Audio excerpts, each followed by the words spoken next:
नमस्कार छात्रों, मैं डॉक्टर गीता चौगुले आपका हिंदी ऑनलाइन क्लास में स्वागत करती हूँ। मैंने पिछले कई ऑनलाइन क्लास में पुनरावृत्ति यानी हर एक पाठ को फिर से दोहराया है। जैसे हमने पहला पाठ लिया या दूसरा पाठ लिया, उसी प्रकार हम तीसरा पाठ प्रेम की बिरादरी ये इसकी पुनरावृत्ति करने वाले हैं, इसका पुनरावलोकन करने वाले हैं। यानी फिर से इस पाठ को हम दोहराने वाले हैं। इस पाठ के लेखक है हरिशंकर परसाई। इस छोटे से पाठ में हरिशंकर परसाई ने व्यंग किया है। व्यंग यानी मजाक उड़ाया है।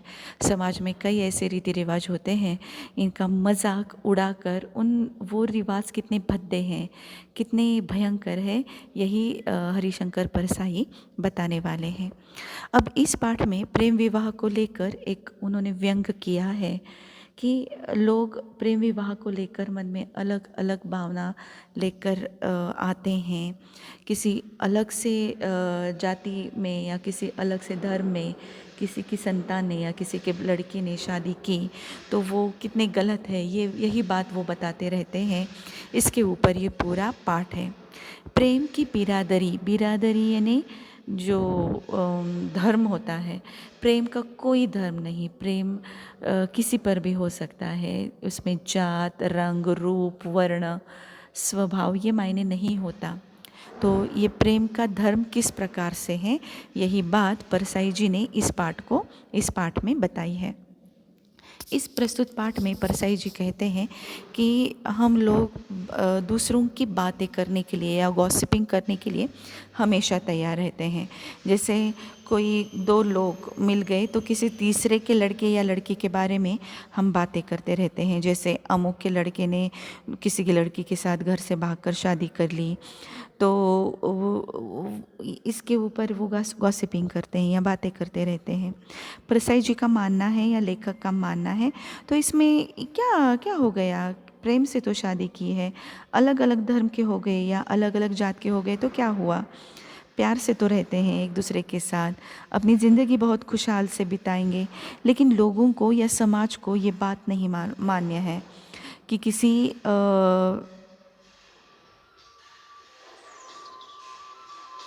को प्रेम से बहुत चिढ़ है कि किसी एक जाति के लोग किसी अन्य जाति या धर्म के साथ शादी करते हैं या लड़का लड़की भागकर शादी करते हैं, तो इससे इन्हें बहुत ज़्यादा चिढ़ है।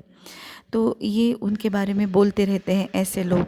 खुद के बच्चे कैसे रहते हैं ये उन्हें नहीं मालूम, लेकिन दूसरों के बच्चों पर ये टीका टिप्पणी करने के लिए हमेशा तैयार रहते हैं। ऐसे ही किसी टीका टिप्पणी करने वाले आदमी के लड़की की ही शादी किसी और जात के लड़के से यदि वो करना चाहती है तो वो नहीं करते हैं, क्योंकि माता पिता अपने ही जात के, अपने ही धर्म के, बिरादरी के ही लड़के के साथ शादी करेंगे। यदि वो लड़का अच्छा बेकार क्यों ना हो या बुरा क्यों ना हो, लेकिन अपने जात को ऊंचा करने के लिए अपने जात में अपनी लड़की की शादी कर देते हैं। तो ऐसी बातों से परसाई जी को बहुत ज़्यादा चिढ़ है। वो कहते हैं कि ऐसा क्यों करते हैं हम लोग। यदि लड़का और लड़की एक दूसरे से प्यार करते हैं, दोनों पूरी ज़िंदगी बहुत प्यार से बिताने वाले हैं, तो उन्हें अपनी ज़िंदगी बिताने का पूरा अधिकार है। आप क्यों बीच में आते हो।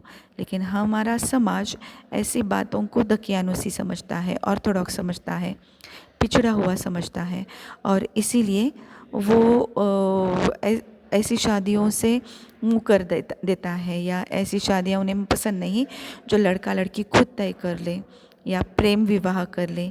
तो ऐसी शादियों से समाज के ठेकेदारों को बहुत ज़्यादा तकरार होती है। परसाई जी बहुत से लोगों के साथ बोलते हैं और पूछते हैं कि आपने तो अपनी जात में ही अपनी लड़की की शादी कर ली, लेकिन आपकी लड़की तो बहुत तकलीफ़ में है, वो आपकी जात वाला ही आपकी लड़की को बहुत ज़्यादा तकलीफ़ देता है, मारता पीटता है। लेकिन उस सज्जन को या उस आदमी को अपनी लड़की के मार खाने से कोई तकरार नहीं है। वो बहुत खुश है कि मेरी लड़की की शादी उसी धर्म में हो गई है, उसी मेरी ही जात में हो गई है। मारते पीटते हैं तो उसका नसीब है, लेकिन वो बहुत अच्छी तरह से खुश है कि अपनी जात में ही उसने लड़की दे दी है। तो कुछ ऐसे अजीबो ढंग के लोग समाज में रहते हैं। हमारे यहाँ लड़कियों के भागने की या स्त्रियों के गर्भपात की या दूसरे बिरादरी में शादी करने की, या जो पतिव्रता नारी है जिनके पति मर चुके हैं वो किसी और के साथ यदि प्यार करते हैं, तो इसके ऊपर हम लोग बातचीत करने के लिए, गॉसिपिंग करने के लिए हमेशा तैयार रहते हैं। तो ऐसा ना करें। हमें और भी अलग से ऐसी बहुत सी चीज़ें हैं जिससे हम आगे बढ़ सकते हैं। हम अपने डेवलपमेंट्स कर सकते हैं, अपने समाज की प्रगति कर सकते हैं। सिर्फ गॉसिपिंग करके या सिर्फ ऐसी बातों पर चर्चा करके हमारा समाज आगे नहीं बढ़ेगा, ऐसे लेखक का कहना है।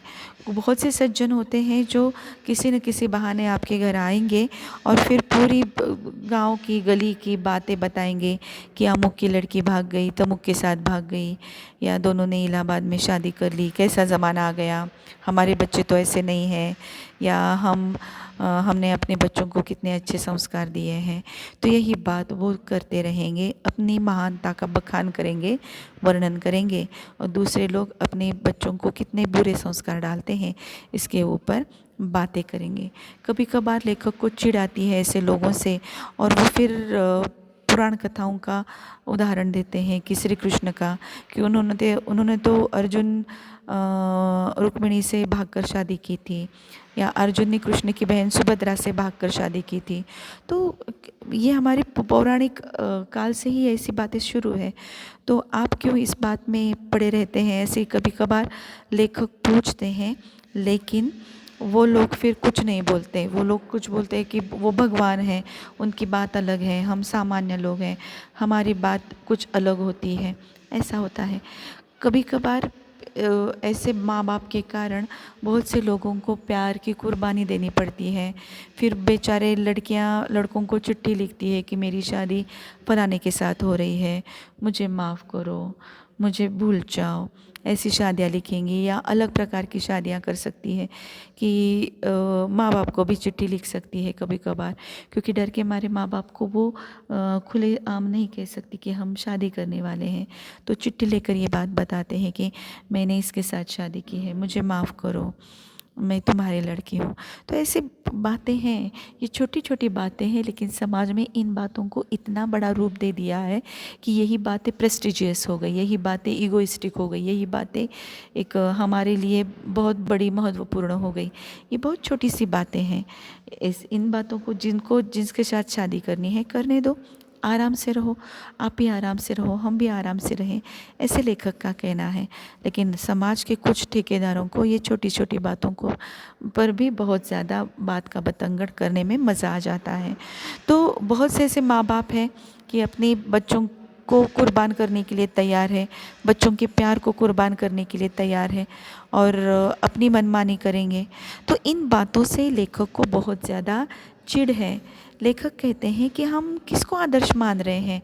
प्यार हमारे यहाँ आदर्श नहीं है। हमारे यहाँ कृष्ण ने राधा से प्यार किया था, या राम ने सीता से प्यार किया था। तो हमारे यहाँ यदि भगवान प्यार को इतना महत्व रखते हैं, महत्व मानते हैं, प्यार को महत्व देते हैं, तो हमें भी देना चाहिए। हमें भी प्यार को उतना इम्पोर्टेंस देना चाहिए ना। प्रेम विवाह को इतना अलग निगाह से न देखकर, अलग नज़र से न देखकर, हमें प्रेम विवाह को भी एक अच्छा समझना चाहिए। किसी को किसी के साथ शादी करनी है करे, हंसी हंसी के साथ घर बसाएं, आराम से रहें, ये लेखक का कहना है। लेखक ने बहुत सारे पुराण के उदाहरण दिए हैं। हमारे यहाँ जात को लेकर या धर्म को लेकर दंगे फसाद होते हैं। किसी ने फलाने जाति के लड़के के साथ शादी की तो हम झगड़ा करने के लिए तैयार होते हैं। तो ऐसा न करें। हमें अपने समाज को, अपने देश को यदि आगे बढ़ाना है तो हमें बिल्कुल ऐसी छोटी मोटी बातों पर ध्यान न देते हुए हंसी हंसी अपना जीवन आगे की तरफ लेकर जाना चाहिए। कुल मिलाकर प्रेम की बिरादरी इस पाठ में लेखक कहना चाहते हैं कि प्यार से रहो। कोई प्यार से शादी करना चाहता है, प्रेम विवाह करना चाहता है, करे, आराम से रहें, खुशी से रहें। ये छोटी सी बात को इतनी बड़ी बात न बनाएं। प्रेस्टिजियस बात या अपने धर्म की बात, जात की बात, ऐसे बड़े बड़े नाम उसको न दें। अपनी जात में शादी करके लड़की यदि दुखी हो रही है और वो खुद किसी और के साथ शादी करना चाहती है तो उसको पूरा अधिकार है अपना जीवन हंसी हंसी बिताने का। तो यही बात लेखक व्यंग्य के साथ कहना चाहते हैं। आशा करती हूँ ये मेरा पाठ आपको और एक बार मैंने जो बताया है अच्छी तरह से समझ में आ गया होगा। मैं आपको कुछ बताने वाली हूँ एग्ज़ाम के बारे में। आपकी जो सेकंड इंटरनल टेस्ट है वो 40 मार्क की है। 5 जनवरी से ये आपकी एग्ज़ाम शुरू होने वाली है। इसमें आपको नमक का दरोगा से लेकर धारणा बनाने में जल्दबाजी क्यों, यानी 1 2 3 4 5 6 पार्ट आपको इस पार्ट के सिलेबस, इस एग्ज़ाम के सिलेबस के लिए हैं। पुस्तक लीजिए, आप ख़रीद लीजिए, अच्छी तरह से पढ़िए क्योंकि ये फिर से MCQ है, ऑनलाइन एग्ज़ाम है, इसमें बड़े बड़े सवाल नहीं आएंगे। मैं आपको ओवरऑल स्टडी बताती हूँ ऑनलाइन क्लास में, लेकिन MCQ में आपको पाठ पढ़ना बहुत आवश्यक है। तो नमक का दरोगा से लेकर धारणा बनाने में जल्दबाजी क्यों, यहाँ तक आपको एग्ज़ाम में सिलेबस है। 40 मार्क की परीक्षा है, 20 सवाल मैं आपको पूछ रही हूँ। 2 मार्क के लिए एक सवाल होगा और 40 मार्क का ये MCQ क्वेश्चन पेपर है। आपको कुछ पूछना है आप मुझे व्हाट्सएप में पूछ सकते हो। आशा करती हूँ जो मैंने ये पुनरावृत्ति क्लास लिया है या पुनरावलोकन क्लास लिया है प्रेम की बिरादरी का, आपको अच्छी तरह से समझ में आ गया होगा। नमस्कार।